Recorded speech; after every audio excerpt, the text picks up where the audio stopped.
Halo sahabat inovasi, jumpa bersama saya Ika Oktavianti dari Badan Penelitian dan Pengembangan Daerah Provinsi Sumatera Selatan dalam acara podcast One Day One Innovation. Satu hari, satu inovasi, tiada hari tanpa inovasi. Sahabat inovasi, saat ini inovasi menjadi sebuah keharusan. Dunia terus berubah, maka kita harus lebih adaptif dan inovatif. Untuk menginspirasi, kami hadir dengan para inovator hebat dengan inovasi-inovasinya dalam acara One Day One Innovation. Telah hadir bersama kami di sini seorang inovator, Bapak Dr. Insinyur Irwin Bizi, MT, yang dari Universitas Sriwijaya yang akan membicarakan inovasi yang sudah dipatenkan, yaitu pencetak biobriket multiguna. Selamat datang Pak Dr. Irwin. Panggilannya Pak Irwin ya Pak ya? Saja, Oke, gimana kabar Pak? Alhamdulillah baik. Alhamdulillah baik ya. Jadi saat ini masih kuliah online ya Pak ya? Ya. Masih kuliah online. Kalau kita ngomong pencetak biobriket multiguna ini bisa dijelaskan dulu nggak Pak? Apa sih pencetak biobriket multiguna? Berarti dalam bentuk mesin ya Pak ya?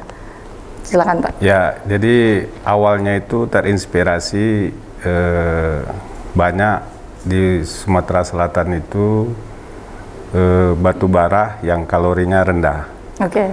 Jadi kemudian juga banyak limbah daripada cangkang sawit, karena kan Sumatera Selatan juga banyak pohon sawitnya, sehingga untuk meningkatkan kalorinya itu batu bara itu, karena kalau dia rendah biasanya itu harganya murah. Oh gitu. Nah, maka kita tambahkan dengan cangkang sawit, sehingga nanti nilai kalorinya menjadi tinggi. Lebih tinggi. Karena briket yang baik itu adalah kadar airnya rendah, kalori tinggi. Iya, Tetapi karena di Sumsel ini banyak briket batu bara yang berkalori rendah, makanya di mix sama cangkang sawit ya Pak. Iya, ada alasan tertentu nggak kenapa pakai cangkang sawit? Karena kayaknya bisa pakai hal yang lain ya, bahan yang lain, tetapi kita pakai cangkang sawit. Iya, gitu. Filosofinya ya. Kalau kita tambahkan dengan biomasa yang lain, yang nilai kalorinya rendah, kan tidak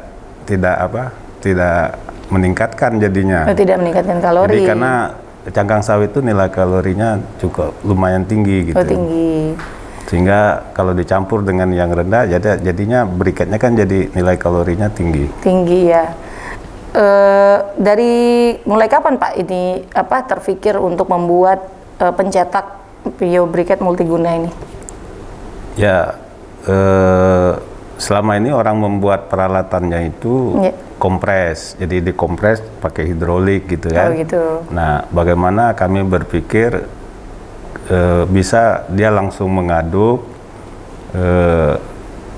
bahan bakunya, kemudian menekan, mengkompres, kemudian mencetak dan langsung memotong gitu, sehingga jadi sekaligus langsung ya. Begitu kita masukkan arang plus cangkang sawitnya, alat tersebut langsung nyampur ya, menghancurkan, mencampur, kemudian dia mencetak, gitu, memotong sampai dipadatkan juga di sana ya Pak. Jadi juga. Bentuknya yang keluar bentuknya silinder dan bisa langsung dipakai. Ya. Nah berarti udah dipatenkan ini ya Pak ya? Sudah. Udah. Patennya keluar kapan itu? Tahun 2020. Tahun 2020. Berarti total untuk keseluruhan proyek ini 3 tahun lah ya? Ya, proses pembuatan patennya 3 tahunan. 3 tahunan ya. Baik. Untuk briketnya sendiri kan itu kita untuk sebagai bahan bakar. Nah, ada dari hasil briket yang sudah dihasilkan itu, apa memang untuk dijual atau memang saat ini masih dalam bentuk mempatenkan produk Pak? Apa kita sudah jual? Ya sebenarnya belum, produknya itu baru ya untuk penggunaan lokal saja. Jadi belum dijual karena briket ini kan agak tidak kurang di masyarakat itu kurang familiar, kurang mereka lebih senang menggunakan gas.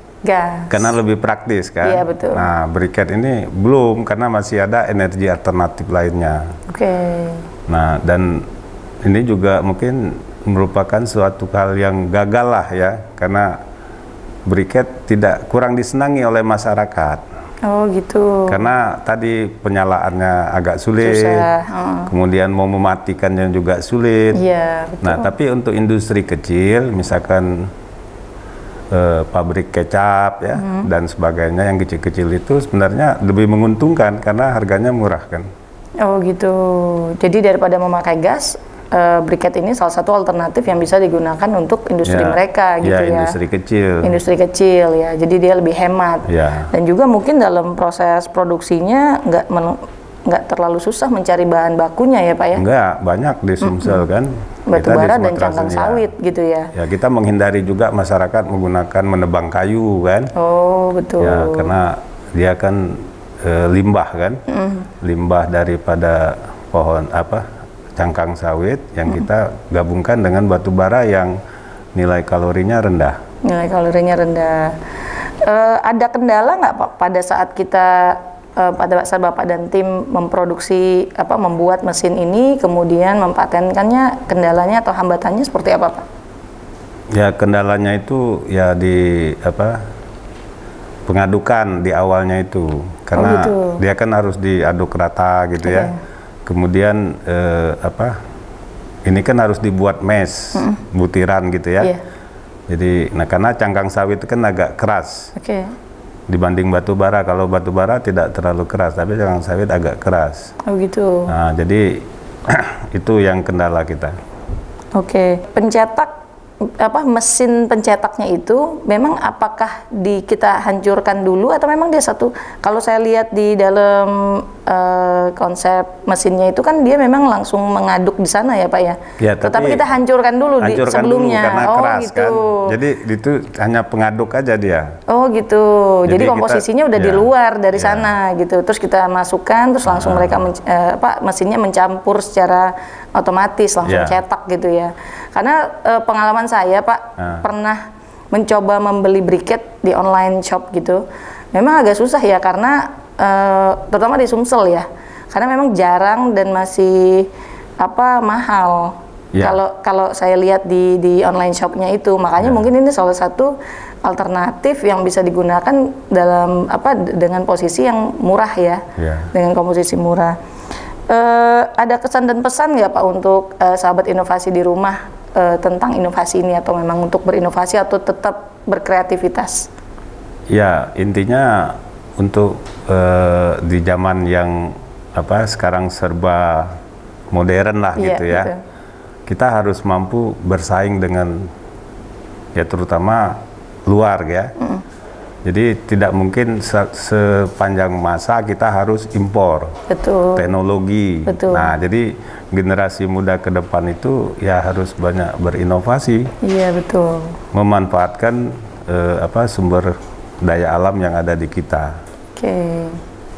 Itu makanya anak-anak muda sekarang ke depannya itu ya harus pintar berinovasi. Bukan hanya bidang IT ya, apa saja, bidang lingkungan, bidang apa saja yang bisa mereka kembangkan. Jadi masalah yang ada di sekitar itu bisa kita lihat, kemudian tercetus ide langsung dilakukan ya Pak ya, langsung take an action ya gitu. Kalau untuk harapan dan pengembangan ke depannya seperti apa Pak nantinya? Ya, kita berharap dengan inovasi ini ada para investor ya atau siapa saja, sehingga nanti bisa, ini kan skala kecil masih ya, jadi bisa dikembangkan untuk skala industri gitu. Oh gitu. Jadi bisa dibuat pabrik gitu ya, pabrik briket ya, briket ya, siapa saja yang bisa memanfaatkannya. Karena ini masih skala kecil ya. Tapi prototipe ini bisa dikembangkan ke skala yang industri. Saya tertarik sekali nih melihat bentuk briketnya, karena setahu saya kan briket yang ada di pasaran itu bentuknya kotak ya Pak. Nah ini bentuknya silinder ya. Nah ini salah satu inovasi juga, karena yang lain bentuk kotak, kita sendiri bentuk silinder gitu ya Pak. Dan dia lebih cepat. Lebih cepat ya. Kalau nyetak satu-satu kan. Benar. Nah, kalau ini mesin dia akan dorong ini gitu langsung potong cetak gitu.